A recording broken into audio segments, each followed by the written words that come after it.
Hello പ്രിയ പ്രേക്ഷകരെ, എല്ലാവർക്കും YouTube solution എന്ന എൻ്റെ ചാനലിലേക്ക് സ്വാഗതം. കീവേഡ്സ് എന്താണ്? കീവേഡ്സ് ചിലർ ടാഗ് ലൈൻ എന്ന് പറയും. ക്യാപ്ഷൻ കൊടുക്കുമ്പോൾ നമ്മളൊരു ലെറ്റർ കൊടുക്കുന്നതിനും ടാഗ് ലൈൻ എന്നാണ് പറയുന്നത്. പരസ്യവാചകം, അതിനെയാണ് ടാഗ് ലൈൻ എന്ന് പറയുന്നത്. ഇത്തരം ടാഗ് ലൈനുകളെയാണ് നമ്മൾ കീവേഡ്സ് ആയിട്ട് കൊടുക്കുന്നത്. അതുകൊണ്ടാണ് പലരും കീവേഡ്സ് ടാഗ് ലൈന് രണ്ടും ഒന്നായി കാണുന്നത്. ഓക്കെ എന്താണ് കീവേഡ്സ്? നമ്മൾ എവിടെയാണ് കീവേഡ്സ് കൊടുക്കേണ്ടത് എന്നുള്ളതാണ്. നമുക്ക് നിരന്തരമായി വരുന്ന ഓരോരോ എൻക്വയറിയുടെ ഭാഗമായിട്ടാണ് ഓരോരോ കണ്ടന്റ് ഇടുന്നത്. അപ്പോൾ ഈ കീവേഡ്സുകൾ എവിടെ കൊടുക്കണം എന്നുള്ളത് ഞാൻ വ്യക്തമായിട്ട് വീഡിയോസുകളിൽ പറഞ്ഞിട്ടുണ്ട്. പക്ഷെ ഈ രീതിയിൽ വീഡിയോസ് അപ്ലോഡ് ചെയ്യാം എന്ന് പറഞ്ഞൊരു വീഡിയോസിൽ വ്യക്തമായി ഞാനത് പറയുന്നുണ്ട്. പക്ഷെ അത് അത്രയും വലിയ വീഡിയോസ് ആയ കാരണം ചിലർക്ക് മനസ്സിലായിട്ടില്ലെന്ന് തോന്നുന്നു. അപ്പൊ അതുകൊണ്ട് ഒന്നും കൂടെ വ്യക്തമായിട്ട് എന്താണ് ഈ കീവേഡ്സ്, എങ്ങനെയാണ് കീവേഡ്സ് കൊടുക്കാം, എത്ര കീവേഡ്സ് വരെ നമുക്ക് കൊടുക്കാം എന്നൊക്കെയാണ്. പ്രിയപ്പെട്ടവരെ, 5000 വേർഡ്സ് വരെ നമുക്ക് കീവേഡ്സ് കൊടുക്കാം. നിങ്ങൾ മാക്സിമം അത് യൂസ് ചെയ്യാൻ ശ്രമിക്കുക എന്നുള്ളതാണ്. മൊത്തത്തിൽ അത് മൊത്തം യൂസ് ചെയ്യാൻ ശ്രമിക്കുക. എന്താണ് നമ്മൾ കീവേഡ്സ് കൊടുക്കേണ്ടത്? നമ്മൾ എന്ത് കണ്ടന്റ് ആണോ ഇടുന്നത് അതുമായി സാമ്യമുള്ള കാര്യങ്ങളാണ് കീവേഡ്സ് കൊടുക്കേണ്ടത്. ഇനി ഞാൻ പറയാം എവിടെയാണ് നമ്മൾ കീവേഡ്സ് കൊടുക്കേണ്ടത് എന്നുള്ളതാണ്. നിങ്ങൾ YT സ്റ്റുഡിയോയിലേക്ക് പോകുമ്പോൾ YT സ്റ്റുഡിയോ ഓപ്പൺ ചെയ്തതിന് ശേഷം കണ്ടന്റ് എന്നുള്ള സ്ഥലത്ത് പോയി നിങ്ങളുടെ മുകളിൽ പേനയുടെ ചിഹ്നം ഉണ്ടാകും. ആ ചിഹ്നം അവിടെ ഞെക്കിയതിനു ശേഷം നമ്മുടെ ഇതെല്ലാം ഇങ്ങനെ എഡിറ്റ് ചെയ്യാം. ഓപ്ഷൻ, ഡിസ്ക്രിപ്ഷൻ, അങ്ങനെ ഓരോന്നായിട്ട് ഇങ്ങനെ നമുക്ക് കാണാം. മൾട്ടിയുടെ കണ്ടന്റ് എന്നൊക്കെ പറയാം. ഏറ്റവും അടിയിലായിട്ട് നിങ്ങൾക്ക് കാണാം ടാഗ്, ഷോർട്സ്, റീമിക്സ് എന്നൊക്കെ പറഞ്ഞിട്ട്. അവിടെയാണ് ഏറ്റവും അടിയിൽ ഈ കാണുന്ന ഇവിടെയാണ് നിങ്ങൾ ഇവിടെ ജസ്റ്റ് ഒന്ന് ഇങ്ങനെ ക്ലിക്ക് ചെയ്തതിന് ശേഷം അപ്പോൾ നിങ്ങൾക്ക് ഇങ്ങനെ മുകളിലായിട്ട് ടാഗ് എന്ന് കാണാം. ഈ ടാഗ് എന്നുള്ള സ്ഥലത്താണ് നമ്മൾ കീവേഡ്സുകൾ കൊടുക്കേണ്ടത്. ഇപ്പോൾ ഞാനൊരു ഉദാഹരണം നിങ്ങൾക്ക് കാണിച്ചു തന്നിട്ടുള്ളത് ഇതാണ്. ഈ ഒരു മ്യൂസിക് ചാനലിന്റെ കീവേഡ്സുകൾ എങ്ങനെ കൊടുത്തിട്ടുണ്ട് എന്നുള്ളതാണ് നിങ്ങൾക്ക് ഇപ്പോൾ ഞാൻ കാണിച്ചു തരുന്നത്. അപ്പൊ അതിന് ഫോർ എക്സാമ്പിൾ ഞാനൊരു മലയാള പാട്ടാണ് ഇടുന്നത് എങ്കിൽ ഞാൻ അതുമായി ബന്ധപ്പെട്ടിട്ടുള്ള കീവേഡ്സുകൾ മാത്രമേ കൊടുക്കാൻ പാടുള്ളൂ. നമ്മൾ തന്നെ ചിന്തിക്കുക, നമ്മൾ എങ്ങനെയാണ് യൂട്യൂബിൽ ഇത് സെർച്ച് ചെയ്യുക. ഈ ഇപ്പൊ മലയാളം സോങ്സിന് വേണ്ടി നമ്മൾ എന്തടിക്കും, അല്ലെങ്കിൽ ഏറ്റവും ട്രെൻഡിങ് ആയിട്ടുള്ള സോങ്സിന് വേണ്ടി എന്തടിക്കും, അല്ലെങ്കിൽ നല്ലൊരു മെലഡി സോങ്സിന് വേണ്ടി നമ്മൾ എന്ത് ടൈപ്പ് ചെയ്യും എന്നൊക്കെ നമ്മൾ എങ്ങനെ ടൈപ്പ് ചെയ്യും, അതുപോലെയാണ് നമ്മൾ കീവേഡ്സുകളും കൊടുക്കേണ്ടത്. അപ്പൊ ഞാനിവിടെ Malayalam melody songs, Malayalam trending Malayalam songs എന്നൊക്കെ പറഞ്ഞ് ഞാൻ ഓരോരോ കീവേഡ്സുകൾ ഇങ്ങനെ കൊടുത്തിട്ടുണ്ട്. നിങ്ങൾ കണ്ടില്ലേ? ഇങ്ങനെ ഓരോന്നായിട്ട് എങ്ങനെ ജനങ്ങൾ എങ്ങനെയാണ് നമ്മുടെ വീഡിയോസ് ടൈപ്പ് ചെയ്യുക എന്നുള്ളത്. ഇപ്പൊ ഞാനൊരു കുക്കിംഗ് വീഡിയോ ചെയ്യുന്ന ആൾക്കാരുടെ എങ്ങനെയാണെന്നുള്ളത് നമുക്ക് ഏറ്റവും ഉദാഹരണമായി നമുക്ക് ബിരിയാണി തന്നെ എടുക്കാം. ഒരു ബിരിയാണി ചെയ്യുന്ന ഒരു വ്യക്തിയാണ്. അയാൾ എഴുതേണ്ടത് മലയാളത്തിലും. നിങ്ങൾ കുക്കിംഗ് ചെയ്യുന്നവർ പ്രത്യേകം ശ്രദ്ധിക്കുക, കുറച്ച് കീവേഡ്സുകൾ മലയാളത്തിലും കൊടുക്കുക എന്നുള്ളതാണ്. കാരണം നിങ്ങളുടെ ചാനൽ കാണുന്നത് ഏറ്റവും കൂടുതൽ വീട്ടമ്മമാരായിരിക്കും. അവർ ഏറ്റവും കൂടുതൽ മലയാളത്തിൽ ടൈപ്പ് ചെയ്തിട്ടായിരിക്കും ഇതൊക്കെ സെർച്ച് ചെയ്യുന്നത് മാക്സിമം യൂട്യൂബിൽ. അപ്പോൾ മലയാളത്തിലും കുറച്ച് കീവേഡ്സുകൾ കൊടുക്കാൻ ശ്രമിക്കും. ഇനി ഞാൻ ബിരിയാണി ചെയ്യുന്നവർ ഹൗ ടു മേക്ക് ബിരിയാണി ആദ്യം നമ്മൾ കൊടുക്കും, എങ്ങനെ ബിരിയാണി ഉണ്ടാക്കാം. പിന്നെ മലയാളത്തിൽ അതിന്റെ മലയാളം എങ്ങനെ ബിരിയാണി ഉണ്ടാക്കാം. ഈസി മേക്കിംഗ് ബിരിയാണി, വളരെ ഈസിയായി എങ്ങനെ ബിരിയാണി ഉണ്ടാക്കാം. 2 മിനിറ്റ്സിൽ എങ്ങനെ ബിരിയാണി ഉണ്ടാക്കാം. ഇങ്ങനെയുള്ള കീവേഡ്സുകളാണ്. ഇനി തലശ്ശേരി ബിരിയാണി എങ്ങനെ ഉണ്ടാക്കാം, കാലിക്കറ്റ് ബിരിയാണി എങ്ങനെ ഉണ്ടാക്കാം, മലപ്പുറം ബിരിയാണി എങ്ങനെ ഉണ്ടാക്കാം, കൊല്ലം ബിരിയാണി എങ്ങനെ ഉണ്ടാക്കാം, ഇങ്ങനെ വ്യത്യസ്തമായിട്ടുള്ള ഹൈദരാബാദ് ബിരിയാണി എങ്ങനെ ഉണ്ടാക്കാം. ഇങ്ങനെ വ്യത്യസ്തമായിട്ടുള്ള ജനങ്ങൾ എന്താണ് സെർച്ച് ചെയ്യുന്നത് എന്നുള്ളത് നിങ്ങൾ നോക്കിയിട്ട് അത് വേണം നിങ്ങൾ കീവേഡ്സ് ആയിട്ട് കൊടുക്കാൻ. ഇനി കീവേഡ്സിന്റെ പ്രത്യേകതകൾ എന്തൊക്കെയാണ്, നിങ്ങൾ എന്തെല്ലാമാണ് കീവേഡ്സിൽ? തീർച്ചയായും നിങ്ങൾ കീവേഡ്സിൽ മറക്കാതെ കൊടുക്കേണ്ട 2 കാര്യമാണ്. ഒന്ന്, നിങ്ങളുടെ പേര്. ആ ചാനലിന്റെ പേരിൽ നിങ്ങൾ അറിയപ്പെടാൻ താല്പര്യമുണ്ടെങ്കിൽ തീർച്ചയായിട്ടും നിങ്ങളുടെ പേര് കീവേഡ്സിൽ കൊടുക്കുക. അതേപോലെ തന്നെ ചാനലിന്റെ പേര്. ഈ ചാനലിന്റെ പേര് എന്ന് പറയുന്നത് ഹാഷ്ടാഗിലും കീവേഡ്സിലും ഡിസ്ക്രിപ്ഷനിലും സ്ഥലമുണ്ടെങ്കിൽ ക്യാപ്ഷനിലും നിങ്ങൾ കൊടുക്കണം. എന്തിന്? അതാണ് നമ്മുടെ സെർച്ചിങ് ബാറിലേക്ക് നമ്മുടെ ചാനൽ കൊണ്ടുവരാൻ.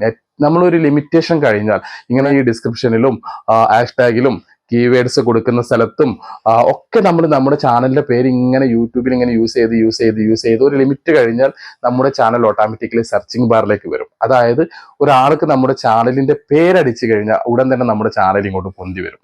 അവർക്ക് ആദ്യം കാണാൻ കഴിയും. അപ്പൊ ഈ സെർച്ചിങ് ബാറിലേക്ക് വരാൻ വേണ്ടിയിട്ടാണ് നിങ്ങളുടെ ചാനലിന്റെ പേര് നിർബന്ധമായിട്ടും കൊടുക്കുക എന്ന് പറഞ്ഞത്. നിങ്ങളുടെ പേരും അതുപോലെ തന്നെ കൊടുക്കുക. ഒരു വ്യക്തി നിങ്ങളോട് ചോദിക്കുകയാണ് നിങ്ങളുടെ ചാനലിന്റെ പേരെന്താണ് എന്ന് ചോദിക്കുമ്പോൾ നിങ്ങളുടെ പേരോ അല്ലെങ്കിൽ നിങ്ങളുടെ ചാനലിന്റെ പേരോ പറയുക. ഇതിൽ ഏതടിച്ചാലും നിങ്ങളുടെ പേരായാൽ പോലും നിങ്ങളുടെ പേര് അവിടെ ടൈപ്പ് ചെയ്യുമ്പോൾ നിങ്ങളുടെ ചാനൽ ഇങ്ങോട്ട് വരണം. അങ്ങനെ വരണം എന്നുണ്ടെങ്കിൽ സെർച്ചിങ് ബാറിൽ തീർച്ചയായിട്ടും നിങ്ങളുടെ ചാനൽ ഉണ്ടായിരിക്കണം. അങ്ങനെ സെർച്ചിങ് ബാറിൽ നിങ്ങളുടെ ചാനൽ വരണമെങ്കിൽ ഇത്തരത്തിൽ നിങ്ങൾ കീവേഡ്സുകൾ നിർബന്ധമായിട്ടും കൊടുത്തിരിക്കണം എന്നുള്ളതാണ്. അപ്പൊ കീവേഡ്സ് അത്ര ചെറിയ നിസ്സാരക്കാരല്ല. നമ്മൾ പലരുടെയും ചാനൽ ഒരു ദിവസം കഴിഞ്ഞു, 2 ദിവസം കഴിഞ്ഞു, 3 ദിവസം കഴിഞ്ഞു, പിന്നെ അങ്ങോട്ട് മൂവ് ആവില്ല. എന്തുകൊണ്ടാണ്? ഈ സെർച്ചിങ് ബാറിലേക്ക് അവരെ അല്ലെങ്കിൽ ആൾക്കാർക്ക് സെർച്ച് ചെയ്ത് കാണാൻ പറ്റുന്ന ഒരു മെറ്റീരിയലും നമ്മൾ അതിൽ ഇട്ടിട്ടില്ല എന്നുള്ളതാണ്. അപ്പൊ ഇത്തരത്തിൽ ഹാഷ്ടാഗും ടാഗ് ലൈൻസും കീവേഡ്സുകളൊക്കെ നമ്മൾ നന്നായിട്ട് ഉപയോഗിച്ചാൽ മാത്രമേ സെർച്ചിങ്ങിലേക്ക് അത് വരൂ. അപ്പൊ കീവേഡ്സ് ഇവിടെയാണ് നമ്മുടെ കീവേഡ്സിന്റെ ഒരു പ്രത്യേകത കിടക്കുന്നത്. അപ്പൊ കീവേഡ്സ് നിങ്ങൾ നിർബന്ധമായിട്ടും ഉപയോഗിക്കുക. ഓരോ കണ്ടന്റിനും ഓരോ കീവേഡ്സുകളായിരിക്കും. ഇപ്പോൾ നമുക്ക് പല സൈറ്റുകളിൽ ചെന്നാലും ആ കണ്ടന്റുമായി ബന്ധപ്പെട്ടിട്ടുള്ള കുറെ കീവേഡ്സുകൾ നമുക്ക് കിട്ടും. അത് നമ്മൾ സേവ് ചെയ്തിട്ട് ഇവിടെ കൊടുന്ന് അതേപോലെ പേസ്റ്റ് ചെയ്യുന്ന ഒരുപാട് ഓപ്ഷനുകളുണ്ട്. പക്ഷെ അത് തിരഞ്ഞെടുക്കാതെ തന്നെ നിങ്ങൾ ചെയ്യേണ്ട ഒരു കാര്യം എന്ന് വെച്ചാൽ നിങ്ങളുടെ ചാനൽ എങ്ങനെയൊക്കെയാണ് ജനങ്ങൾ സെർച്ച് ചെയ്യാൻ സാധ്യതയുള്ളത് എന്ന് കണ്ടെത്തി നിങ്ങൾ സ്വയം കുറച്ച് കീവേഡ്സുകൾ ഉണ്ടാക്കി അവിടെ ഇങ്ങനെ ടൈപ്പ് ചെയ്ത് കൊടുക്കുമ്പോഴാണ് ഒരു പുതിയ കീവേഡ്സുകൾ ഉണ്ടാകുന്നത്. അത് വീണ്ടും ട്രെൻഡിങ്ങിലേക്കും വൈറൽ വീഡിയോസിലേക്കൊക്കെ പോകുന്നത്. ഓക്കെ, അപ്പൊ ഈ കീവേഡ്സ് എവിടെ ചേർക്കാം, എങ്ങനെയാണ് എഴുതേണ്ടത് എന്നുള്ള ഒരു പ്രേക്ഷകന്റെ അഭ്യർത്ഥന മാനിച്ചുകൊണ്ടാണ് വീഡിയോസ് ഞാനിവിടെ ഒരുക്കിയിട്ടുള്ളത്. കീവേഡ്സുകൾ നിങ്ങൾ ഇത്തരം കാര്യങ്ങൾ വളരെയധികം ശ്രദ്ധിക്കുക. ഇനി കീവേഡ്സിൽ എന്തെല്ലാം നിങ്ങൾ ശ്രദ്ധിക്കണം എന്നുള്ളത്, എഴുതാൻ പാടില്ലാത്ത ചില കാര്യങ്ങൾ, അതായത് ചില അസഭ്യ വാക്കുകൾ നിങ്ങൾ ഉപയോഗിക്കരുത്. അതുപോലെ തന്നെ കീവേഡ്സിൽ ബ്ലഡ്, രക്തം എന്നുള്ള വാക്കുകളൊക്കെ മാക്സിമം ഒഴിവാക്കാൻ ശ്രമിക്കുക. അതേപോലെ തന്നെ ഈ ടെററിസം ഒക്കെ ഉള്ള ചില വാക്കുകളൊക്കെ അത്തരത്തിൽ നമുക്ക് ഇപ്പൊ ഈ കമ്മ്യൂണിറ്റി ഗൈഡൻസ് വരുന്ന ചില ക്യാപ്ഷനുകളൊക്കെ യൂസ് ചെയ്യില്ല. അതുപോലെയുള്ള ക്യാപ്ഷനുകൾ നിങ്ങൾ കീവേഡ്സ് ആയിട്ട് യൂസ് ചെയ്യാതിരിക്കുക എന്നുള്ളതാണ്. ഓക്കെ, അപ്പൊ ഇത്തരം കൊടുത്തു കഴിഞ്ഞാൽ നമുക്ക് ചിലപ്പോൾ കോപ്പിറൈറ്റ് വരാം, അല്ലെങ്കിൽ മോണിറ്റൈസേഷൻ ഓൺ ആവില്ല. നമ്മൾ ഇത് എല്ലാ സ്ഥലത്തും ചെക്ക് ചെയ്യും. എവിടെയാണ് ഇത് എനിക്ക് ഫാൾട്ട് പറ്റിയത്, അതായത് ഞാൻ കൊടുത്ത ക്യാപ്ഷൻ കുഴപ്പമില്ല, ഞാൻ കൊടുത്ത വീഡിയോ നല്ലതാണ്, ഓഡിയോ നല്ലതാണ്. എന്ത് പ്രശ്നങ്ങൾ മോണിറ്റൈസേഷൻ ഓൺ ആയിട്ടില്ലെങ്കിൽ നമ്മൾ നേരെ ഓടുന്നത് വീഡിയോ അല്ലെങ്കിൽ ഓഡിയോ. ആദ്യം വീഡിയോ നോക്കും, പിന്നെ ഓഡിയോ നോക്കും. പക്ഷെ ഈ ഒരു പ്രശ്നമായിരിക്കും അവിടെ നിങ്ങൾക്ക് വില്ലനായി കിടക്കുന്നുണ്ടാവുക. അപ്പോൾ കീവേഡ്സുകൾ കൊടുക്കുമ്പോൾ വളരെയധികം ശ്രദ്ധിക്കുക. ക്യാപ്ഷനിലായാൽ പോലും, അതായത് നിങ്ങൾ ഇപ്പോൾ ക്യാപ്ഷൻ ഇപ്പൊ മെയിൻ ഒരു ഹെഡിങ് നിങ്ങൾ രക്തം തുളുമ്പുന്ന പതാക അല്ലെങ്കിൽ രക്തത്താൽ എന്നൊക്കെ നിങ്ങൾ അങ്ങനെ രക്തത്തിൽ നിന്നും കുളിച്ചു വന്നവൻ എന്നൊക്കെ ഒന്ന് എഴുതി നോക്കൂ. അപ്പൊ ആ ഒരു ബ്ലഡിന്റെ ഒക്കെ ആ ഒരു ഇത് ഉണ്ടായി കഴിഞ്ഞാൽ ചിലപ്പോൾ മോണിറ്റൈസേഷൻ ഓൺ ആവാൻ സാധ്യത ഉണ്ടാവില്ല.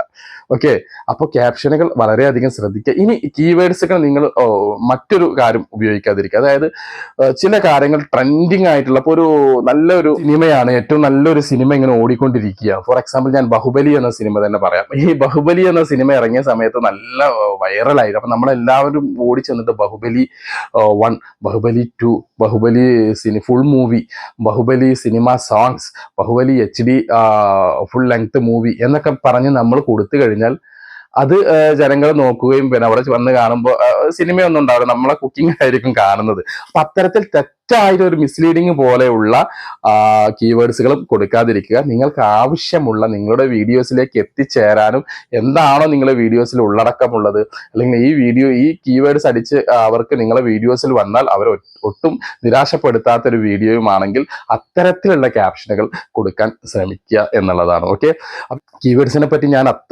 ഇത്രയും അതിനു വേണ്ടി ഒരു വീഡിയോസ് ആധികാരികമായി പറഞ്ഞത് എന്തെന്ന് വെച്ചാൽ അതിന് അത്രയും ഇമ്പോർട്ടൻസ് ഉള്ളത് കൊണ്ടാണ്. പല വീഡിയോസും നിങ്ങൾ ഉദ്ദേശിക്കുന്ന പോലെ നല്ല വീഡിയോസ് ആയിരിക്കും. ആദ്യത്തിൽ ഒരു 1K അല്ലെങ്കിൽ ഒരു 1000 ഒക്കെ വന്ന് അവിടെ അങ്ങോട്ട് നിൽക്കും. പിന്നീട് ആ വീഡിയോസ് കയറാത്തതിന്റെ മെയിൻ ഒരു എക്സാമ്പിൾ എന്തെന്ന് വെച്ചാൽ ഇതാണ്, നിങ്ങൾ കീവേഡ്സ് ഉപയോഗിക്കുന്നില്ല എന്നുള്ളതാണ്. അപ്പൊ കീവേഡ്സ് തീർച്ചയായിട്ടും നിങ്ങൾ ഉപയോഗിക്കുക. അപ്പൊ അങ്ങനെയാണെങ്കിൽ തീർച്ചയായിട്ടും ആൾക്കാർ സെർച്ച് ചെയ്യുമ്പോഴൊക്കെ നിങ്ങളുടെ വീഡിയോസ് കാണാൻ പറ്റും.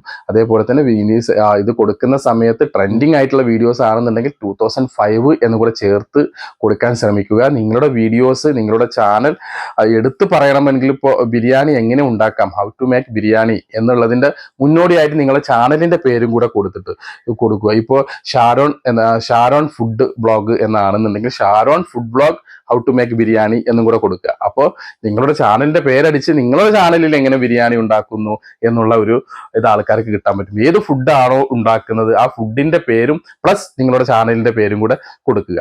ഓക്കെ, അപ്പൊ ഇത്തരത്തിലുള്ള ചെറിയ ചെറിയ ടിപ്സുകളാണ്. പക്ഷെ ഇത് നിങ്ങൾക്ക് ഒരുപാട് ഉപകാരം ചെയ്യും. ഇങ്ങനെ പലപ്പോഴായിട്ട് ചെറിയ ചെറിയ തോതിൽ ഇങ്ങനെ കയറിക്കൊണ്ടിരിക്കും. ഫ്രീസ് ആവാതെ സ്റ്റക്ക് ആവാതെ ഒരു വീഡിയോസ് കയറണം എന്നുണ്ടെങ്കിൽ ഇത് നിങ്ങൾക്ക് വളരെയധികം ഉപയോഗപ്പെടും. എവിടെയാണ് കറക്റ്റ് ആയിട്ട് കീവേഡ്സ് ചേർക്കുക എന്നുള്ളത് ഞാൻ വ്യക്തമായിട്ട് നിങ്ങൾക്ക് കാണിച്ചു തന്നു, പറഞ്ഞു തന്നു. ഓക്കെ, പുതിയ യൂട്യൂബേഴ്സിന് വേണ്ടിയും അറിയാത്തവർക്ക് വേണ്ടിയും മാത്രമായിട്ടാണ് നമ്മുടെ കണ്ടന്റുകൾ പലതും ഇതിലുള്ളത്.